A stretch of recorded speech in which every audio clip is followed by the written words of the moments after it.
বৃদ্ধ যে সব সময় আল্লাহর ওপর ভরসা করে, সে সালাত আদায় করে মোনাজাতে আল্লাহর প্রশংসা করছে। হে আল্লাহ, তুমি পরম দয়ালু ও করুণাময়। আমি সব সময় তোমার এবাদতের মশগুল থাকতে চাই। বৃদ্ধ তার সেই কুঁড়ে ঘরে সব সময় আল্লাহর ইবাদত নিয়ে থাকত। তার খাবার দাবার নিয়ে কোনো টেনশন ছিল না। তার রিজিকের কোনো না কোনো ব্যবস্থা হয়ে যেত।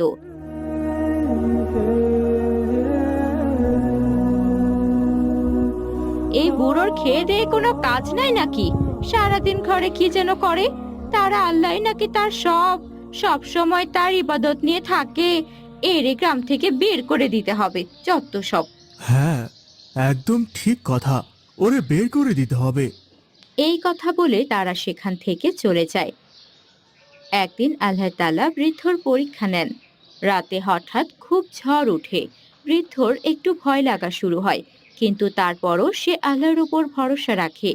এক সময় সে আল্লাহর উপর ভরসা না রেখে বলতে শুরু করে, যে ঝড় উঠেছে, আমার আর এই কুঁড়ে ঘরে থাকা সম্ভব না।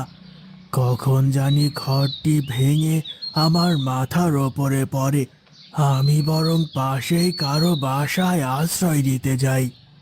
কেউ আছো তোমরা বাসায়? আমাকে একটু আশ্রয় দাও। আমি তোমাদের কাছে সাহায্য চাচ্ছি। কিছু শয়তান লোক বৃদ্ধকে আশ্রয় দেবে।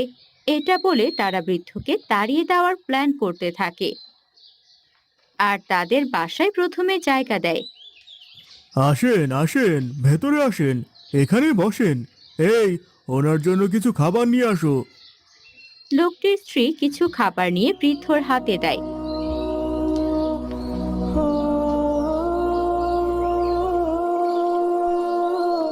আর তাকে একটি বিছানায় রাতে ঘুমানোর জন্য থাকতে দেয়। বৃদ্ধ একটু আরাম করে সেখানে শুয়ে পড়ে।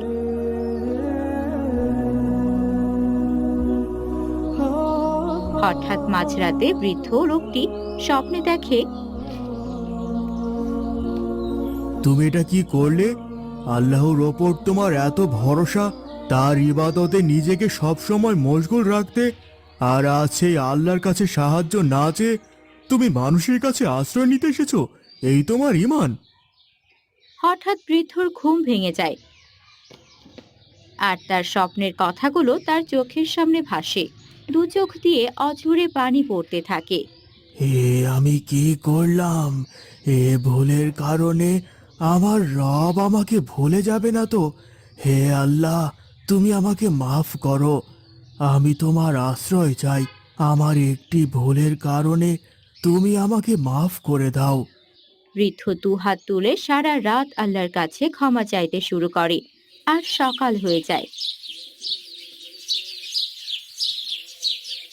অন্যদিকে যে বাড়িতে বৃদ্ধ আশ্রয় নেয় সেই বাড়ির লোক পুরো গ্রামের লোককে জানায় বৃদ্ধকে শাস্তি দিয়ে গ্রাম থেকে বের করে দেওয়া হবে। পরের দিন সকালে বৃদ্ধকে একটি গাছের সাথে বেঁধে রাখে। গ্রামের সব লোক একসাথে হয়। আমি কি করেছি? তোমরা আমাকে গাছের সাথে কেন বেঁধেছো? আমি তো কোনো অন্যায় করিনি। তাহলে তোমরা কেন আমাকে শাস্তি দেবে? তুই এই গ্রামে আর থাকতে পারবি না। তুই তো খুব আল্লাহ আল্লাহ বলিস। দেখি তোকে আল্লাহ কিভাবে বাঁচায়। ঠিক তখনই গ্রামের পাশ দিয়ে আয়েশা, মিশকাত ও রোজা যাচ্ছে। তখন তারা দেখতে পায় বৃদ্ধকে গাছের সাথে বেঁধে রেখেছে। এখানে কি হয়েছে? আপনারা কেন এই বৃদ্ধ দাদুকে গাছের সাথে বেঁধে রেখেছেন? অনেক খারাপ লোক, তাই ওকে গাছের সাথে বেঁধেছি। আজ ওকে শাস্তি দেব। আপনারা একজন বৃদ্ধ মানুষকে গাছের সাথে বেঁধে রেখেছেন, এটা ঠিক নয়। একজন মুমিন কখনো আরেকজন মুমিনকে কষ্ট দিতে পারে না।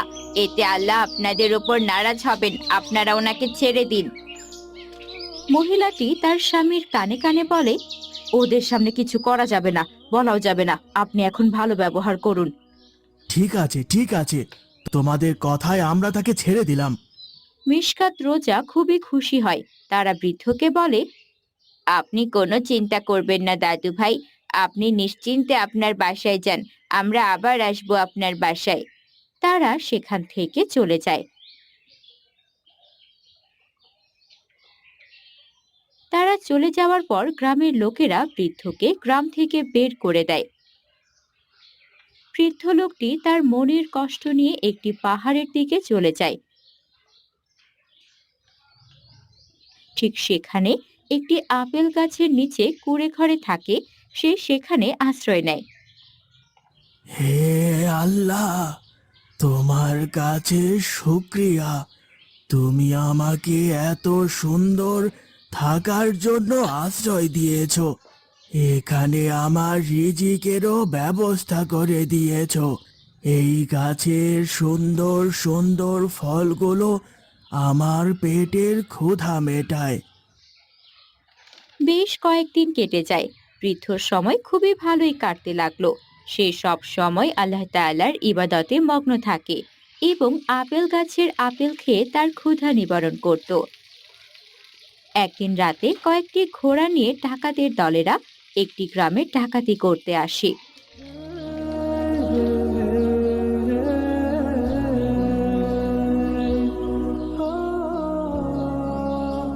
পরের দিন সকালে গ্রামের লোকেরা হতাশ হয়ে যায়। তারা নিজেদের মধ্যে আলোচনা করতে থাকে। তাদের মধ্যে একজন বলতে থাকে, আমার মনে হয় আমাদের গ্রামের যে ডাকাত দলেরা এসে লুটপাট করে নিয়েছে, তারা ওই পাহাড়ের দিকটায় বসবাস করে। হ্যাঁ, এটা হতে পারে। বেশ কয়েক বছর আগে এরকম একটি ঘটনা হয়েছিল। চলো আমরা সবাই সেখানে গিয়ে তাদের সন্ধান করি, আসলে তারা ওখানে থাকে কিনা। এরপর গ্রামের সব লোকেরা একত্রিত হয়ে সে পাহাড়ের কাছে যায় এবং তারা পাহাড়ের উঁচুতে একটি কুঁড়ে ঘর দেখতে পায়। সবাই মিলে ঘরটির কাছে গিয়ে দেখে গ্রামের সেই বৃদ্ধ লোকটি। এ কি, আপনি নির্জন পাহাড়ে একা কি করছেন? আমি এখানেই থাকি মা। আমার মনে হচ্ছে গতকালকে ডাকাতদের সাথে উনি জড়িত আছে। চলো আমরা তাকে ধরে ফেলি। তাকে ধরলে বাকি ডাকাতদেরও ধরতে পারবো।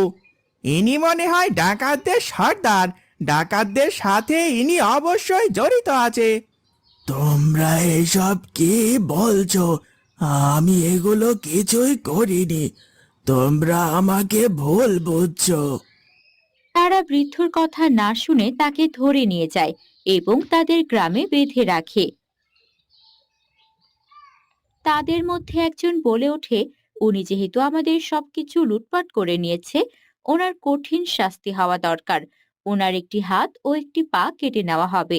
এবং তারা সবাই মিলে তাই করে। এনি তো আমাদের সব জিনিসপত্র লুটপাট করেছে। আপনারাই বলেন এনাকে কি শাস্তি দেওয়া যায়। উনি যেহেতু আমাদের সবকিছু লুটপাট করে নিয়েছে, ওনার কঠিন শাস্তি হওয়া দরকার। ওনার একটি হাত ও পা কেটে দেওয়া হবে। এই বৃদ্ধকে কঠিন শাস্তি দেওয়ার প্রয়োজন, কেননা গতকালকে ডাকাতিতে আমাদের অনেক ক্ষতি হয়েছে। আমরা যদি আজকে এই বৃদ্ধকে শাস্তি না দেই, তাহলে আমাদের গ্রামে আবার ডাকাতি হতে পারে। ঠিক বলেছেন ভাইজান, এই বৃদ্ধের একটি হাত কেটে ফেলা হোক। কি বলেন আপনারা সবাই? এই কথা শুনে গ্রামবাসী সবাই একমত হয় এবং জল্লাদকে ডেকে আনা হয়। জি বলুন, আমাকে ডেকেছেন কেন? গতকালকে আমাদের গ্রামে অনেক বড় একটা ডাকাতি হয়েছে। আর এই যে লোকটিকে দেখছেন, ইনি হচ্ছে ডাকাতদের সর্দার। এই বৃদ্ধ লোকটির হাত কেটে ফেলার জন্য আপনাকে ডাকা হয়েছে। কি বলছেন এইসব? এই বৃদ্ধ লোকটিকে দেখে তো এরকমটা মনে হচ্ছে না। আপনাদের কোথাও ভুল হচ্ছে। আপনি দেখছি বেশি কথা বলেন। আপনাকে যে কাজের জন্য ডাকা হয়েছে সে কাজ করেন। এরপর জল্লাদ বৃদ্ধ লোকটির একটি হাত কেটে ফেলে এবং গ্রামের লোকেরা তাকে সেই পাহাড়ে ফেলে আসে।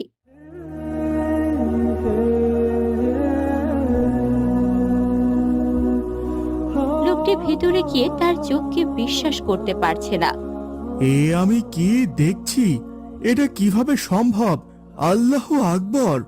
বৃদ্ধ তার কথা শুনে বলে, তোমরা না বলে আমার ঘরে ঢুকলে কেন? আমরা আপনাকে অনেক খুঁজেছি, খুঁজতে খুঁজতে আপনার কাছে এসেছি। এই লোকটি আমাদের এখানে নিয়ে এসেছে। বৃদ্ধ খুশি হয়ে তাদের বসতে বলে। এ তো আল্লাহ প্রিয় বান্দা ছাড়া কিছুই না। আমরা আল্লাহর একজন প্রিয় বান্দাকে চিনতে পারিনি। গ্রামের বেশ কিছু লোক আয়েশার পিছু নিয়ে পরিবারের সামনে চলে আসে এবং এই দৃশ্য দেখতে পেয়ে অবাক হয়ে যায় এবং তারা সবাই বুঝতে পারে সেদিনের ডাকাতির ঘটনাতে এই বৃদ্ধের কোনো দোষ ছিল না এবং তিনি ডাকাতের সর্দার মোটেও নয়। সে একজন ঈমানদার মানুষ। সে সব সময় আল্লাহর ইবাদত নিয়েই থাকতো। আমাদের সকলকে ক্ষমা করে দেন চাচা। আমরা ভুল বুঝে আপনার ওপরে অনেক অত্যাচার করেছি, জুলুম করেছি এবং সব সময় খারাপ ব্যবহার করেছি। আপনি ফিরে চলুন, আমাদের সাথে আমাদের গ্রামে চলুন। বৃদ্ধ সেজদায় পড়ে আল্লাহর প্রশংসা করেন। হে আল্লাহ, আমি ভুল করার পরেও আপনি আমাকে ক্ষমা করে দিয়েছেন। আপনি মানুষের সামনে আমার সম্মান বাড়িয়ে দিয়েছেন।